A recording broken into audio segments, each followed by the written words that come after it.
Good morning, this is Mayor Valensky with Driving Markets. I hope you're well. Okay, just a quick caveat. Anything said in this particular piece is not investment advice, not financial advice. I'm not licensed to give advice. Any trading that you do is your money, your decisions, your profits, your losses, etc., etc. So it's only an opinion used for media broadcast. Let's get going. So the big news yesterday was Nvidia, and Nvidia is one of the biggest semiconductor chip manufacturers, and they came out with disastrous numbers. And not only that, the forecast was also very, very negative, and that pushed the whole semiconductor industry south. I've been calling for a while that the semiconductors need to be sold off. In my opinion, they're just completely overpriced, and I don't see much of the future. And Nvidia reported that their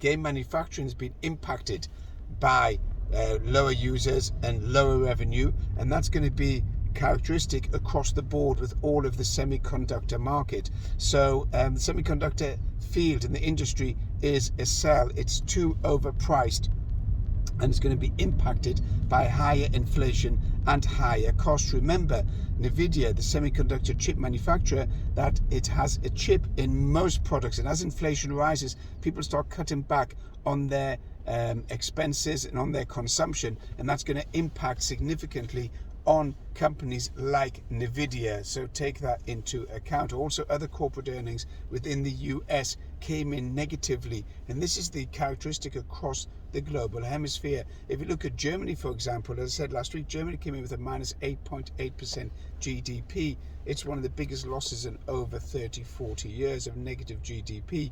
Germany is in trouble because the cost of manufacturing is so expensive that they can't sell their goods, and therefore people are becoming more discerning as to what they're buying, what they're spending, what they're using their money on. As the cost of living rises, then people will cut back on all of those luxury goods and all of those unnecessary goods, which are often deemed as necessary in a bull market or in a rising market. But in a descending market, what's going to happen is people start tightening their purse, and the household budget becomes a lot tighter, and therefore less available cash to go out and spend.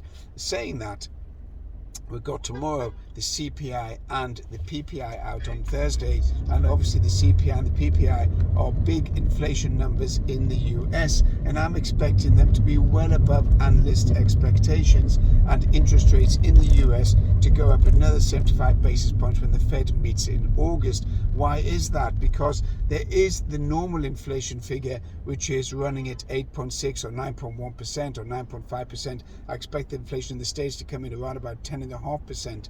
You've still got a lot of high production numbers and a lot of high production costs being fed through to the market, and that is having an impact on what you're paying in the store, what you're paying in the shops, whether it's hardware, software, or just basic food.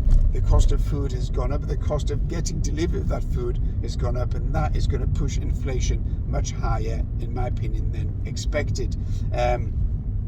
You're looking at Bitcoin, as mentioned yesterday, those who trade cryptos, that Bitcoin at the 24,000 level looks like a sell because it's already top of the range and looking heavy. So my view is that Bitcoin's going to go all the way back down to the 22 or even 21,000 level. It's not yet broken below the 20,000 level, which I'm pretty disappointed because I'm a big seller of Bitcoin, but it hasn't yet broken down below that. We'll take some more economic news to push that down even further, or negative economic news. As regards the Nasdaq is overvalued. It's all in a bear rally. The markets have gone up on the back of some good corporate earnings, but yesterday the corporate earnings were pretty poor, pretty shoddy, and that sort of made the markets hesitant. Is there going to be economic recovery, or is the economy as strong as it say it is?